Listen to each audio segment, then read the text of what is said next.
Sitting down now with Adam Rank of NFL Network and the Sick Podcast. That's the branding right there? I don't know if this was this is like those T-shirts you buy out in the parking lot. Yeah. We might not have gotten a license for this.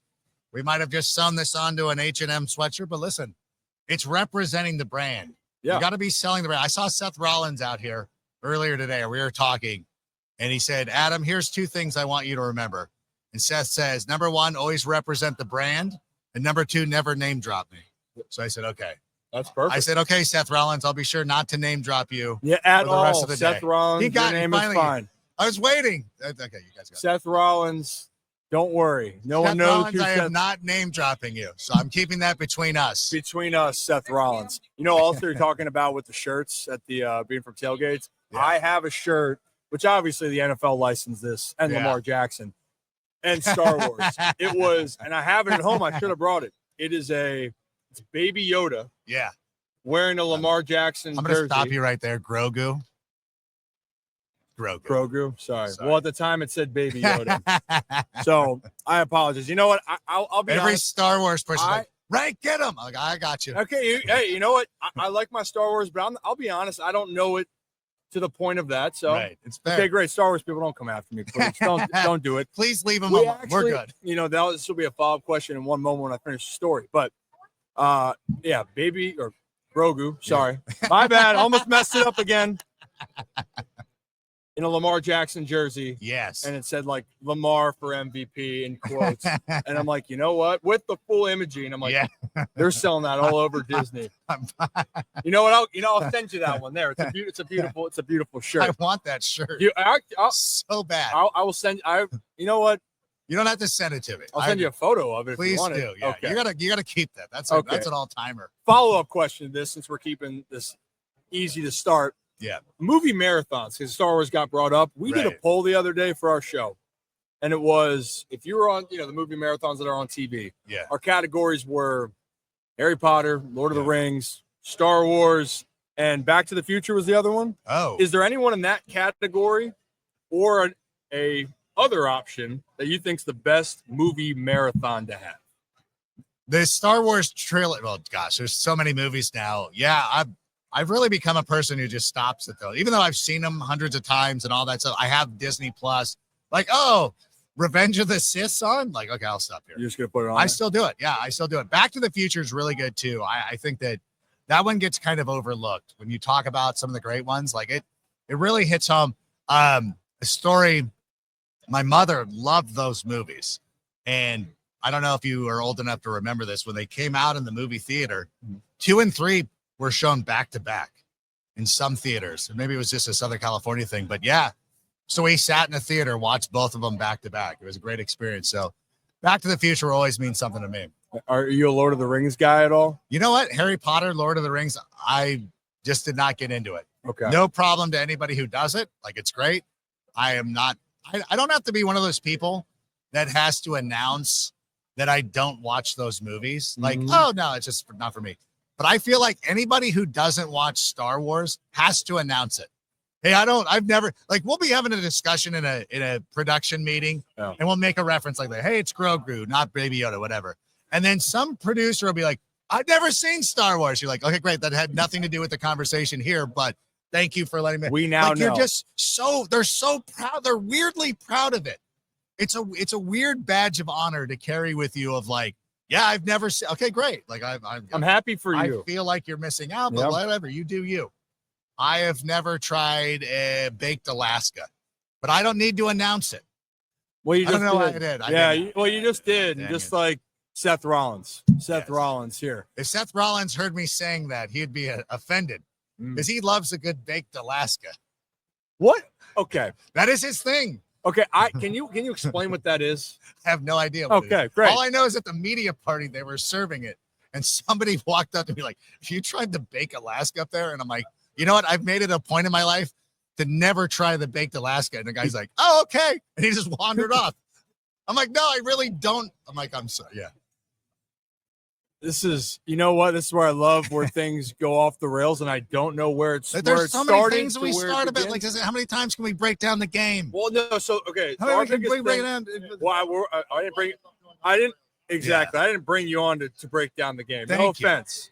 Well, Dan our thing- Orlovsky's here. yeah. Well, even for Dan was mad because also I think from what I heard you made, as I was walking around 2 back-to-back putts. I'm a Easy. practice green hero. So Hero? So of course I was making all the putts here before the interview started. Naturally. But it'll be okay. Yeah. I'm still overly confident. I'm weirdly confident in my putting. Yeah. No reason to be. But I lead the league in putts that I've walked off that lip in and out. Yeah. I should stop doing it, but I don't. I think I lead the league in birdie putts when I have them left short, and putts that I need to have for par 10 feet long. Oh gosh. So somewhere in between there. Gotta and then I'll find that have the happy moment medium. there. Yeah, and then I'll have the moment there of, Happy learned how to putt. Ryan learned how to putt and not hit a ball into the tree. And have you been hitting the simulator over there? no, not yet. Oh, I have not. No, is that good? Recommend to a friend? It's fun. Oh my God. Yeah. Okay. Casey, who is over there running it, does a nice job. I go get my 3 swings in every day. Yesterday, I hit 3. It was onto a green, obviously. 1 in the rough, 2 on the green, like 30 feet from the green, which would be about right for me. It's like, hey, do you want to hit any more? I'm like, nope. Because then you're only like, I hit 3 solid shots. And you walk away I'm feeling good. great. That starts your day off right. Then you don't want to, I don't want to hit, I don't want to hosel one and then be like, great. Now I got to sit here for an hour learning how to not do that again. And you're thinking about how you. That's gotta all do you're that doing. again. Yeah. That's all like you're so. thinking Baseball for me, I was very superstitious when I played. about. Yeah. And so in the minors, when I got hot, if I had 3 to 5 good swings off the tee and we weren't going to have BP on the field or anything, I'd be like, I'm I'm good. We're Yeah. done. They're like, well, Ryan, that's it. I go, I can't. I'm done. I have the feeling. And if I do something else and I break 3 bats, which I've done before, I'm only going to be pissed. Yeah. Adam, fun fact, I broke 3 bats on 3 straight Oh, my pitches in God. the minors coming back from an injury. It can be for a different time. Where Anyway, were you playing? So I got up to AAA. I would play with the Baltimore Well, Orioles. I know, but like, what team were Okay. you on specifically? That when with this that happened? one for let me take a trip down to the minor leagues here. Yeah. We went to Burlington, Vermont to Okay. play the Vermont Lake Monsters. Yeah. That were the Oakland, rest in peace, the Oakland Athletics Organization, Sacramento now. And I hadn't played, I had a back issue, so it made me sit out. So I sat out, and the coach told me when we got on the bus, drove up 8 hours, I go, hey, Rip, you're going to sit the first game. You might play one of the games in the series, maybe 2 max. I'm like, okay, because you're to sit the first game. We get in at 10:30 in the morning, driving through the night. Get to the field, I'm loosening up, trying to get, have the plan in my mind. Okay, got to get ready. I only brought 2 bats for the trip then. It was one trip. Oh, And then I look at there, and my name's right in the middle of the order. I was like, huh. Like, hey, KB, the manager, I said, I'm all for it, but I thought you said I wasn't playing. He goes, yeah, I thought you're good to go. I thought it'd be a good opportunity. I go, What great. changed overnight? Well, and he goes, and I go, I'm all about it. I said, that's all good. He goes, well, I thought, good matchup for you. It's a lefty-lefty, but I like lefties, don't love lefties. Yeah. So I go, okay, that's fine. The guy was throwing pitches, it felt like right down the middle, so I thought. And I'm like, all right, I got good timing down. First at bat, I swing first pitch, break the bat. I'm like, damn, okay, I'm out. I got it now. Next at bat, first pitch swinging again, broken bat. So Oh I'm my 2 gosh. pitches, 2 broken bats. And I go, well, it can't happen a third time. Yeah. And I was too stubborn at this point. So I went up there, Yeah. fastball right down the middle, broke another bat. Oh my God. So I had 3 bats, and so I broke all 3 on 3 straight pitches. And Tim Raines Jr. was my hitting coach, and he goes, Rip, here's a thought. Stop swinging at the – well, it's my thing. Stop swinging at the fucking first pitch. Yeah. And I go, all right, Good I'll idea. do that. And then I got 3 hits next 3 at bats. Very nice. Yeah, so that was good. That pitcher is probably still telling that story. It was We bad. got Ripken. And I think he 3 got times. You know who it was? It was actually Seth Rollins. it was Seth Rollins. I thought it was Seth Rollins' cousin. It was Seth Rollins' cousin. That's why I wanted you to tell that story. I knew all along. Yeah, you heard it before. Yeah. God, Seth man. was just talking about it to Max Crosby. He's like, hey, We're- by the way, my cousin was in the minors. We just saw Ryan. We're And, small world here. And then small everyone's at the world. Super Bowl. I don't know talking about it. if you knew this, but got that idiot out on 3 first pitches. Yeah. Broke his bat every time. What an This what guy. an idiot. What an idiot. Sandbagging son of a gun. So you've been around this way more than we have. Yeah. Anything surprise you? Anything that you've loved or something that stands out? Like we're having these conversations, not about the football game, but things that you love about this.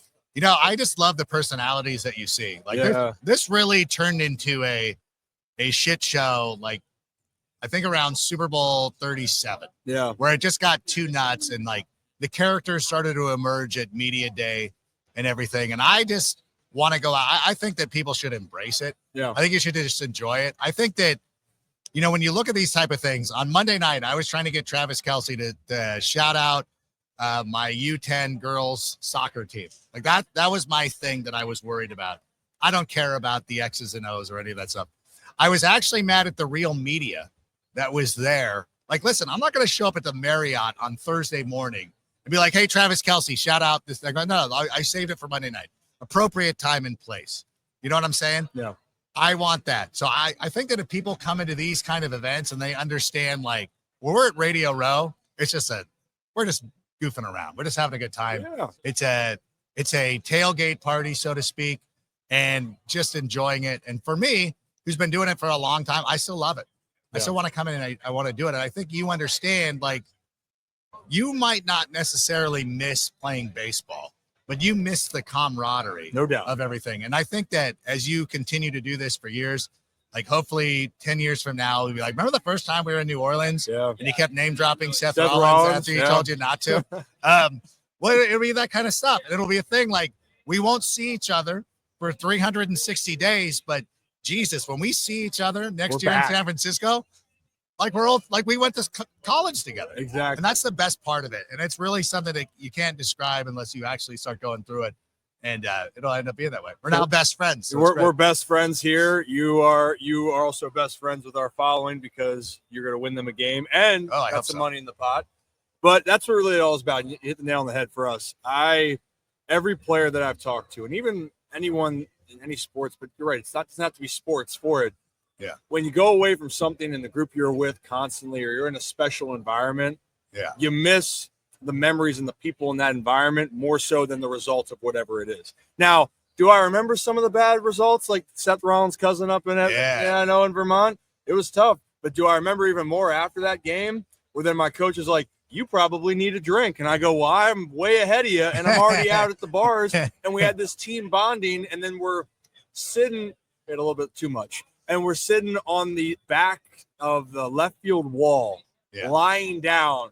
And our strength coach is like, guys, we got to get stretched. And everyone, it's like a scene of a movie where I feel like I'm waking up and I don't know where my teammate is, like in The Hangover. I'm like, oh, my God, where's Ben? We lost Ben. But then, like, okay, Ben emerged from behind because he might have been a little bit too sick. You know what I mean? Gotcha. And then we lost the game and then drove back 8 hours. So not caring about the loss, caring about the moments. Yeah. So that's the fun part of it. One thing I do got to ask with your evolution, two things, and I'll get you out of here. The evolution you understand with media, with the Sick Podcast for you. I mean, I think it's been obviously the NFL Network has been a great platform for you and amazing. But what have you really enjoyed about creating now your even own brand with the Sick Podcast? It's kind of like what I imagine Tom DeLonge went through when he started Angels and Airwaves while he was still in Blink 182. Is like you want a little bit of a side project and to be able to call your own shots. And it's difficult because the NFL Network does give me a lot of leeway. There are times, like, especially during the off season, back when Total Access was around, they'd be like, okay, C block rank. I'm like, what are we doing? He's like, you tell me. Like, you got 5 minutes of network airtime to just do whatever you think is. So I really didn't need that much of a creative outlet, but it does give you an opportunity just to talk about the Bears. And the reason I root for the Chicago Bears is because my parents love the Chicago Bears. Yeah. My parents are no longer with us. So I just want to continue this legacy of like rooting for the Bears for our family. And it's a lot of fun, and I get to talk to players, and it's insane. Another name dropping moment for me. So yesterday, David Montgomery is walking through here. Yeah.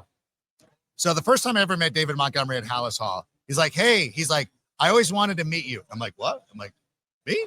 He's like, yeah. He's like, you've always been very positive. You never talked, whatever. So that's very cool. Thank you. And then obviously he goes to Detroit. I don't waver on David Montgomery. That's not a David Montgomery issue. That's a Chicago Bears issue.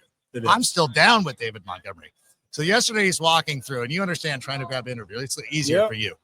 Ripken's a little bit easier than at times. But here's the thing. He was walking through and I go, hey, Dave, I need to ask you a question. And he doesn't look up from what he's doing. He just waves off.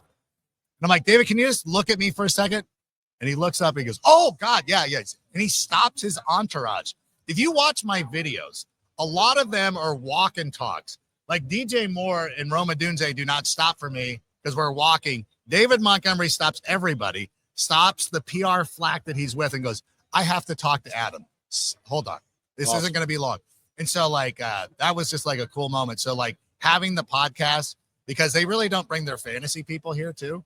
So this gives me another opportunity to come to Radio Row, and screw around and meet you guys. Like, holy Lord, like this is fun. This is what it's all about. And honestly, we went to the MLB winter meetings and had our experience there and extracurriculars, but it's meeting the people because you don't know who you're going to meet and what's going to happen and those stories. And I'm glad you brought that up about the players because that was one thing. So I got some buddies.